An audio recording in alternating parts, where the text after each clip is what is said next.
Today I'm going to talk you through my top 5 biggest mistakes as a landscape photographer.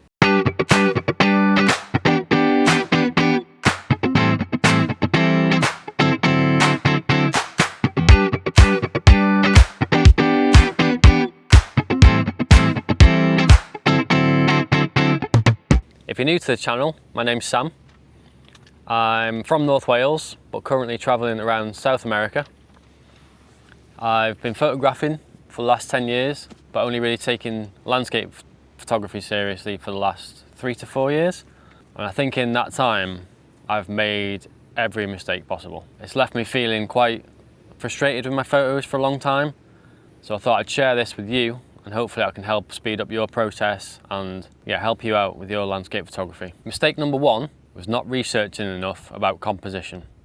I thought I knew how to take a decent photograph, but I didn't realise all the elements that go into making a decent landscape photograph. I think that what I learned over the first 6 years of photography was great for photographing people, especially people in the mountains, because that's normally what I was doing.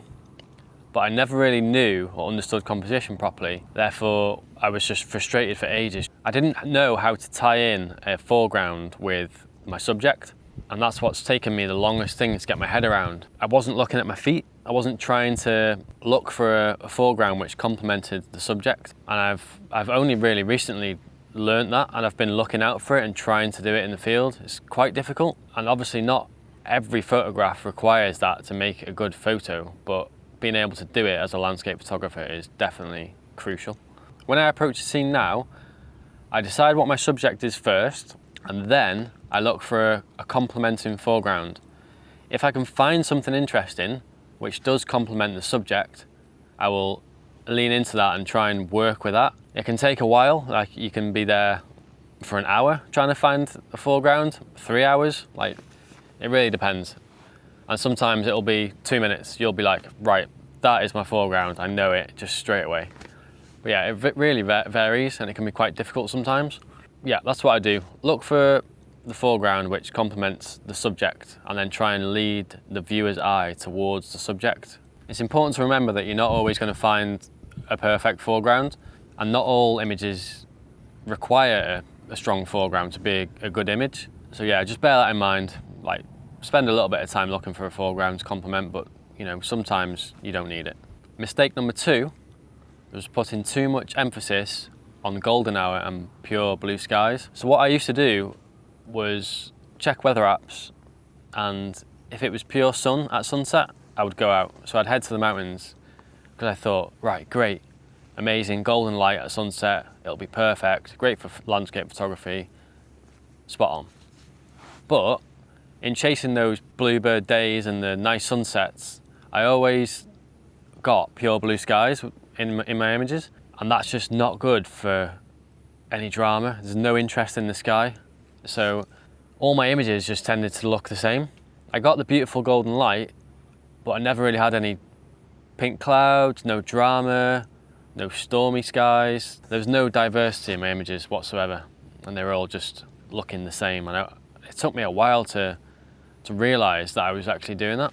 So that came from my adventures in the mountains before being a photographer, and always going out when it was nice weather. So I'd see that golden light and I always wanted to capture that. I got tunnel vision towards that and didn't actually think about all the other elements which make a great landscape photograph. So now I use better apps. I use a mixture of weather radar and photo pills to plan before I go out on a shoot, so I can check for incoming storms, because I like to photograph now before a storm or after a storm for that great light, combined with drama in the sky. So that's really what I like doing now. I've even been shooting some storms themselves, so I'm trying to capture lightning, which has been great fun. I've actually been successful a few times, so that's great. I use photo pills for seeing where the sunset is going to be now, so I can plan my shoot. More often than not, I want the golden light to be coming from the side, so I use photo pills for that. That's a really great app. I'm not saying that golden hour isn't important. For a landscape photographer, it's the best time of day to shoot, whether that's at sunrise or sunset. But if you can combine that with some drama as well, then your images will really start to improve and start to look amazing. Mistake number 3 was not investing in filters earlier. Filters for me were a little bit of a grey area. I didn't really know about filters. I didn't realise how important they were for landscape photography, and I also didn't want to spend the money on them. So I stayed a little bit confused for a while and just put off buying them. But what that actually resulted in was my images being quite similar, because I didn't have that opportunity to slow down a shutter speed on a waterfall, or use a polarizer to cut through the glare on the water to reveal what's beneath, or take glare off a rock in the foreground. So I felt like my creative choices were limited because I didn't have a good set of filters. So definitely now, looking back, I would have invested in filters a lot sooner. And one of the best tips that I got was just, if you've got 3 lenses in your kit, look for, say I use the Case Revolution filters now, which are really, really good and actually quite simple once you know what to do and how to size it. So look on all your lenses. Say you've got 3 lenses, look across all 3, whichever one has the biggest thread, say it's a 72mm thread, I think that's what mine is, buy the filters at 72mm, and then you can buy step-up rings for the other lenses in your kit. Therefore, you can just move one filter straight off one lens onto the other using the magnetic filter system, and it's really, really handy. You don't need to mess about with those old clunky things that you like attach onto the front of your lens. You've just got 3 rings which screw into the front of your lens and just pop them on magnetically. So yeah, that's an absolute game changer, and it's helped me no end. So now when I'm approaching a scene, I decide whether it needs a filter or not. More often than not, I won't use a filter. Usually it's by water, if I'm trying to slow the shutter speed down, or if I'm trying to take glare off some rocks, or any long exposure stuff. Obviously you're going to need filters to block out the light. Yeah, just really handy to have in your kit. Mistake number 4 is over editing. So what I used to do was use Fuji Velvia simulation for all my landscapes, because I like the vibrancy, and I did research into old landscape photographers and what film stocks they used for photography, and more often than not it was Velvia. So I thought that'll keep it natural but also vibrant. But what that resulted in was kind of an unnatural look. To me personally anyway, I thought it was a bit too overdone, oversaturated, and I just wasn't satisfied with my images for a long time. So now I keep it really, really simple. I use Adobe Color Profile, which is the standard profile when you import to Lightroom. I then just take care of the exposure, white balance, highlights, shadows, and then maybe go and do some local adjustments with some gradients or tone curve. But yeah, I've just aimed for keeping things really simple and natural now. So that's why I'm trying to take my photographs, is down the natural route. And I'm much preferring the look of them nowadays. So for me, that's been an absolute game changer. As good as these simulations can be in camera, and you know, you add the simulation to a raw file afterwards, you can get some really great looks. And for my other photography, I do quite like that sometimes, but for my landscape work, I want to keep them really natural. So for me, Adobe Color now, and then adding in saturation via shadows and highlights and tone curve is the way to go. Mistake number 5 was camera technique, and more specifically, focusing. One of the main things I didn't know how to do was get sharp focus from front to back when using a close foreground. And that came down to not understanding depth of field properly. And also I didn't know how to focus stack, which took me a while to figure out too. If I was taking one single image, I didn't know how or where to focus for acceptable sharpness throughout the whole image. So after a while, I would realize that I either had really sharp foreground or really sharp background, but never really had it dialed in so it was a sharp foreground but acceptably sharp in the background.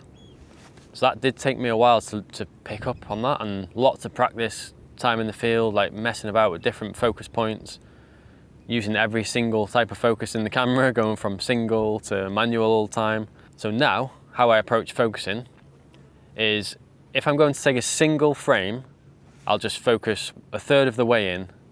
More often than not, that's enough depth of field. So if I'm at f8 or f9 or even f11, bearing in mind I'm using a crop sensor camera, the X-T5, if I focus 1/3 of the way in with a single point, and I don't have any really close foreground, there can be rocks fairly close or some kind of foreground pretty close but not in front of the lens, then if I focus 1/3 of the way in, that'll give me acceptable sharpness throughout the whole image.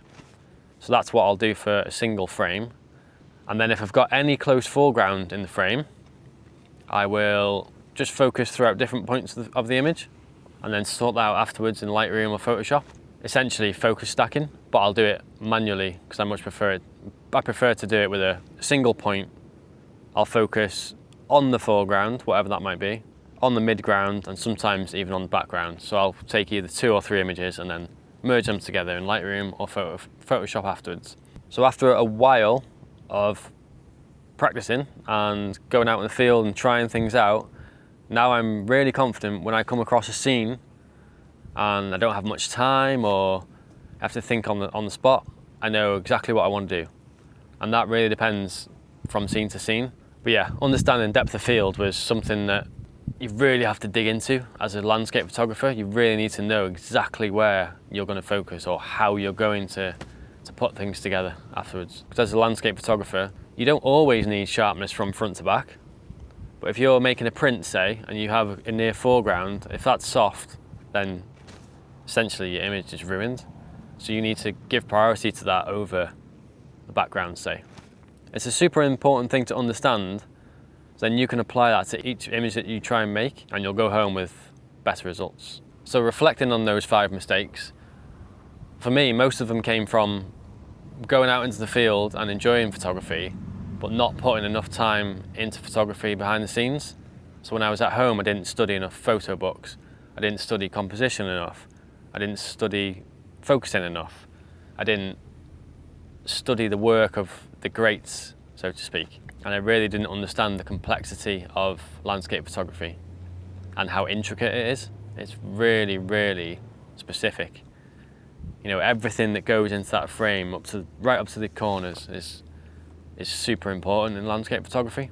Everything that you decide to include in the frame needs to be considered. These mistakes are completely normal, and I think most photographers probably go through most of them at some point, and it's been part of my journey to get to where I am today as a landscape photographer. So super important. So if you're making any of these mistakes now, it's completely normal, don't worry. But one thing I would recommend is buying photo books, going on workshops, studying the greats of photography. One of my favourite YouTube series is the Sigma series with Joe Cornish and Colin Pryor. And I've studied that series back to front, and it's so good to watch those two in the field and just see what they do with the tripod, what they do with the camera, how high they set the tripod. They've both got very different techniques, and it's a great thing to study. And I feel like if you look closely and pay attention to the details, you can really take away a lot from that series. So that's one of my recommendations. After you've done all of that, go and put that learning into practice. Go out into the field, or even just go out somewhere locally in your back garden. Make sure you understand depth of field in your back garden. Make sure you understand composition. You can do it with anything. Just practice, practice, practice, and then eventually when you come across this magnificent sunset, you'll have the skills and the knowledge to know that, this is how I want to capture that, and I know exactly how to do it, and you won't miss out on any shots because you've done the research. I hope you've enjoyed the video. I think it's always good to know that other humans make mistakes. So tell me about your mistakes. I'd love to hear in the comments about some of your experiences. If you want more honest photography stuff like this, feel free to subscribe and follow me on my journey. I'm always learning new stuff and I'm willing to share, so if that's up your street, you know what to do. You can also watch my recent video on Chillaway, where I battled with mindset and made some images that I'm really proud of. Just go and click it. Go and watch that now. Which side is it? See you soon.